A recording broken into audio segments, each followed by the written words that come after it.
Hey, it's Florida Aquaman here. I got another one for you today. We're going to do a lobster dive, and this is going to be at one of the bridges, and we're going to do it post-Hurricane Helene. And hopefully all the holes are stocked back up.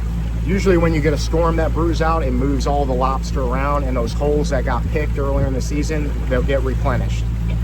So we're going to give it a whirl. You never know. It might be good. It might be bad. It's fishing for you, so stay tuned.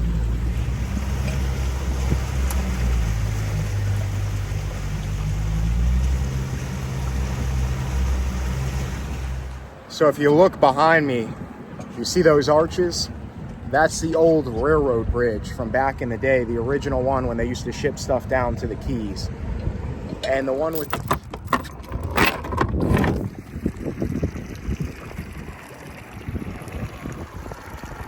post-Hurricane Helene dive. We're all geared up. Got my air on.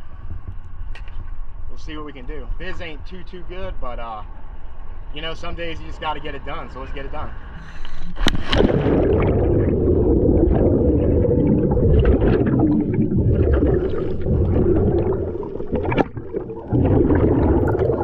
So if you look, we got a nice lobster that's sitting in this rubble that's on the bottom.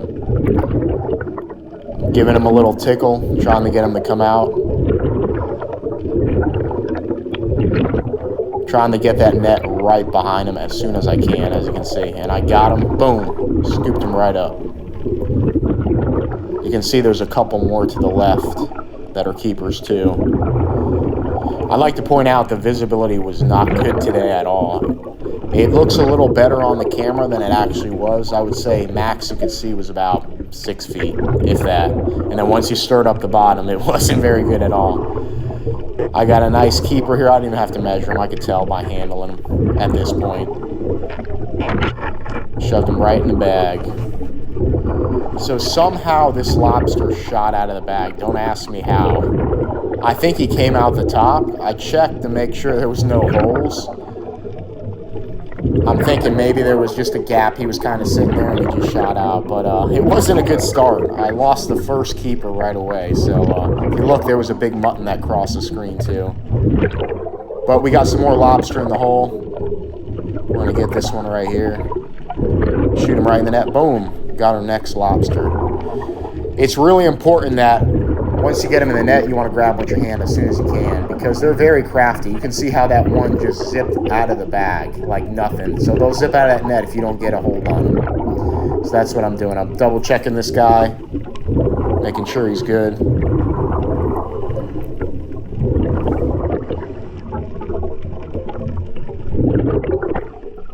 And now he gets a trip to the lobster bag. And this one did not zip out like the other ones. So like I said, I think he got out of the top. Maybe that PVC bent up a little bit and he got his way out. Like I said, they're very crafty. There's some more lobster under this rock here that we're going to get. Just trying to tickle them out here. For some reason, they don't like coming out of this structure. Some structure you can tickle them out really easy. And then others, for some reason, they like to hang in it. This is like a long pillar that's flat. So what they do is they'll just keep crawling down it. They don't really come out, if that makes sense. Checking in this hole. We got a lobster, but he looks a little short.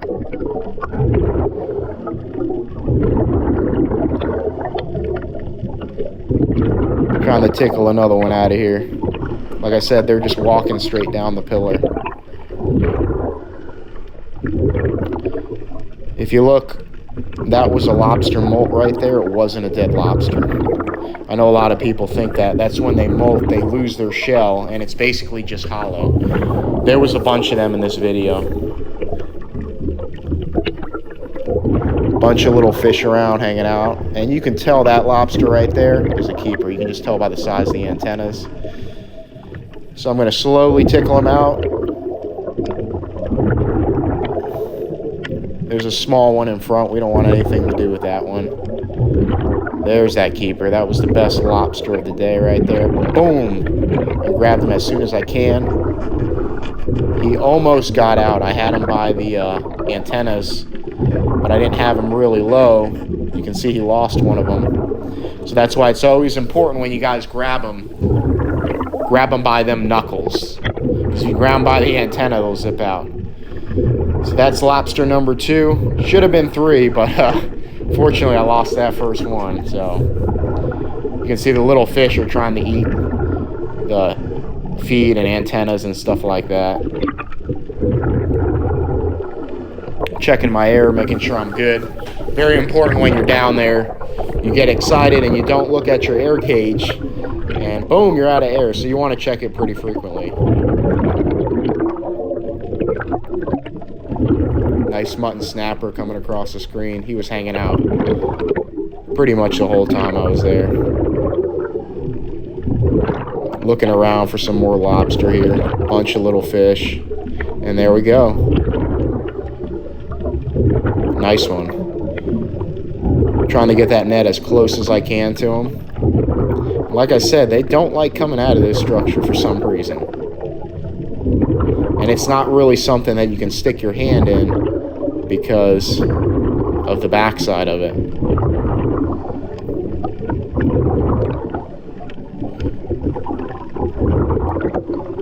That's a little small one that came out. That's not the one I want. I wanted the bigger one.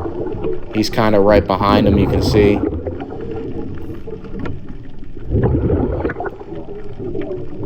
Just giving him a little tickle, playing with him. Some little ones coming out.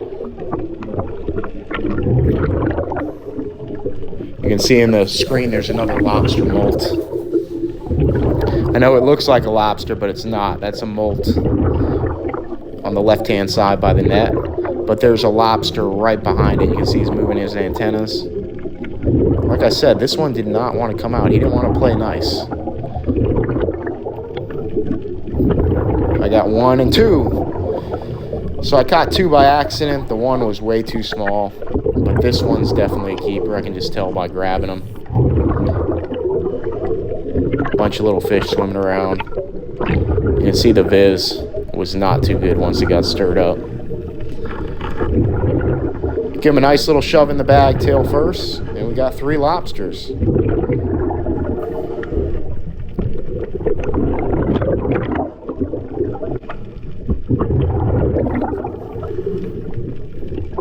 There's that mutton again, just hanging around. Nice mutton.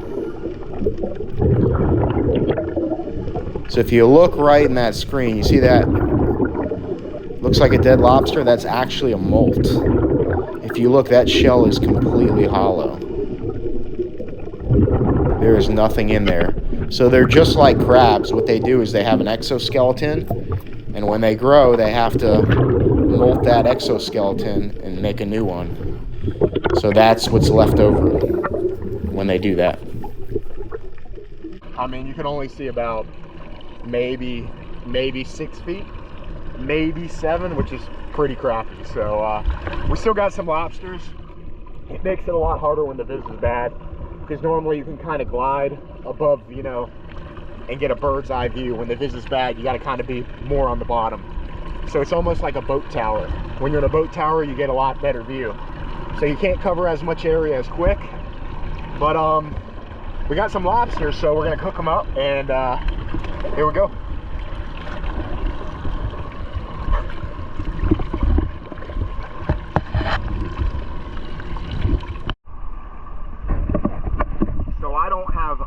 Great dive ladder, so what I do is I hook it. I got a Carolina skiff. I got a little ladder off Amazon. I hook my belt clip to that and inflate the BC, and then I just kind of climb in the boat without the BC, and that gets rid of the weight. So that way, you know, if you guys have a boat that's not really set up for diving like a Carolina skiff, you can dive out of it. You can see the tide just started switching, so we timed it kind of perfectly. Literally just started switching. You can see before the boat was facing the other direction, so we timed it just right. So it wasn't a bad dive for the conditions. I mean, if it was clear, I think I definitely would have got my limit easy, but the water was pretty bad, pretty dirty, so it's probably going to need hopefully a couple more days and it'll clean up, but you never know. We'll see what happens. We got a bunch of rain down here, so all that rain, you know, stirs up that water, gets it all murky. Significantly colder when I got on the bottom. I'd say probably 5 degrees from when I dove before the hurricane, when the viz was very good. So that definitely probably played a part in it too. If this water cleans up, I think it's going to be pretty good, because it was definitely seemed like there was more lobster. It was just they were harder to see. So we saved the best part for last. You got to check out what I found here.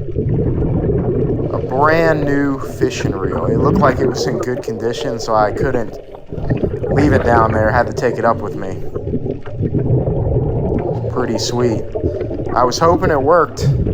So you guys got to check out this rod and reel I found under the bridge. The one right there when I was diving. So check it out. You ready for this? Brand new Penn Spinfish with a Carnage 3 rod. So we're gonna use it today and see what we can catch. I know I just throw it to the land, but it's right here. So watch this. Ready? Perfect throw.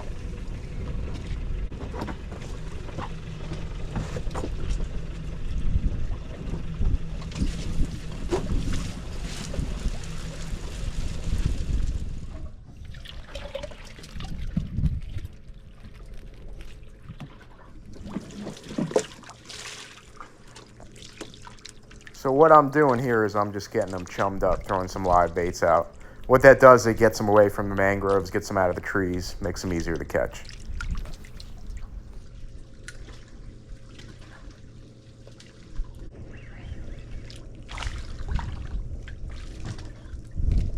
Little guy, but he's definitely a keeper.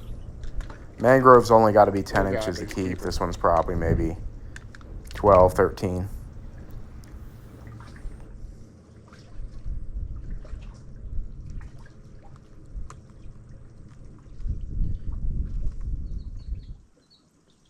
Come on, big boy, big boy. Oh, you got it. Oh yeah. Oh yeah, look at that bad beast. Number 2. Nice snapper, man.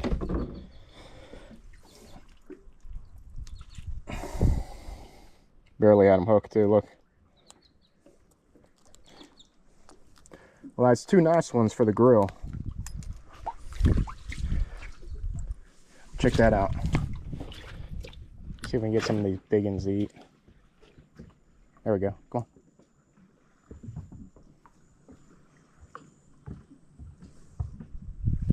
on. Oh, they nipped it. Let's see. Oh, I think you got to eat. Oh.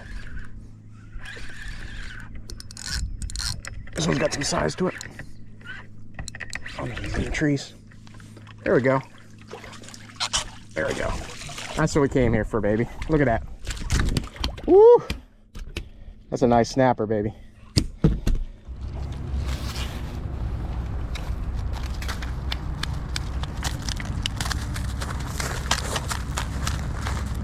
Real nice one right there. Show you guys how I clean up this mangrove. I got this knife. It is razor sharp. It will literally shave you. Look at this. So you know I'm not making this up. Look at it. See that? This knife is sharp enough to shave you, so you got to be really careful with it. And how I do that is I use a belt sander. It's in one of my shorts if you guys want to see it. So go ahead, take a cut right by the head, take the tip of your knife and run it right down that backbone. Practice makes perfect. Clean your scales off. And then what I like to do is I kind of push on the fish, and what that does is that opens up the slit. So get a push on it and run it right down the backbone, just like that. You can look right down the backbone, just like that. Cut along those pin bones, just like that. That's the stomach. 1 stitch. All right, we'll do the other side because every fish has 2 sides, remember? Same thing, right by the head. Take your knife. Run it along that backbone. Oh, it came out. That's amateur stuff right there. Okay. Take it. Right along that backbone.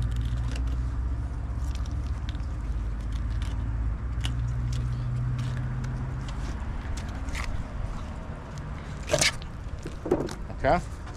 We got 2 nice fillets there. We'll get rid of this because I don't eat the head. Some people do. Now we're just going to clean this up here. Just started raining from that storm I was talking about. Got that.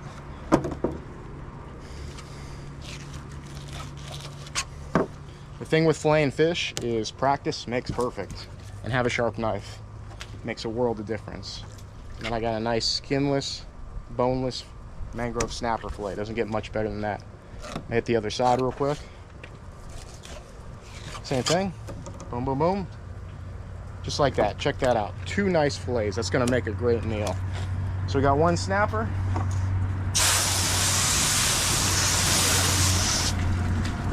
And we're going to clean up that lobster too. So he's still alive, so I'm going to put him out of his misery.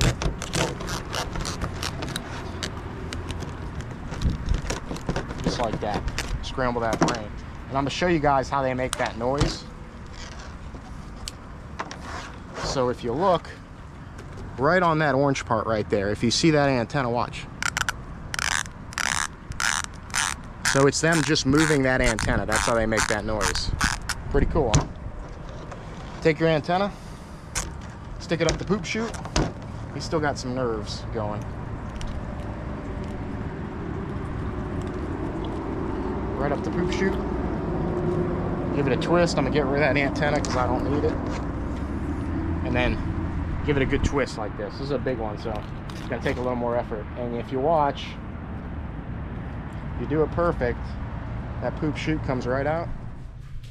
All right, we're back in the kitchen. We're gonna cook up this nice lunch. I'm starving from diving. And you know what they say, if you're in the Keys and you're wearing a shirt, you're doing it wrong. So, so I got my pan right here.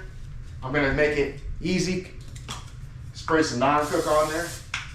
Get it nice and hot. Turn it on high. I got a little bit of lemon juice, and what I had was some nature seasoning. We're gonna keep it really simple. Like I said, it's fresh fish, and fresh fish is delicious any way you cook it. So we're gonna do it the healthy way, and here we go.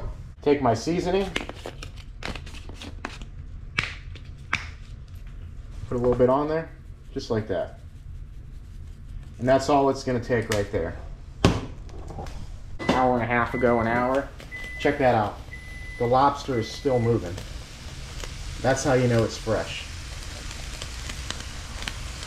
Nice fresh lobster. It's nothing like fresh fish. It's good for you, healthy, tastes delicious. You guys can see this. I got a little cup of water, and you can see you just add it in there when it starts to dry up, you know, just a little bit, just like that. This is one of my favorite ways to cook fish. I don't know what you call it, but I've been doing it for years since I was a kid, and it turns out really good. It keeps it nice and moist. It's almost like keeping the fish, on ice, if that makes sense. Like it keeps it moist and it doesn't dry out. It's really good with fresh fish. Alright, so we got our nice plate of fish and lobster. It looks delicious. I think I'm gonna start with this lobster first. Let's see. Oh. I wish you could taste it. It's perfect. I gotta try a piece of this mangrove too. Perfect. Fresh, delicious. Give me 1 second here. You can't get any fresher than this. We caught this just a couple hours ago. We got it cooked up. It's perfect. So if you guys could subscribe to the video, like it, comment, that helps me a lot with the algorithm on YouTube. I can get you some more videos that you guys want to see. That's all I got for you guys today. This is Florida Aquaman, and I'm out.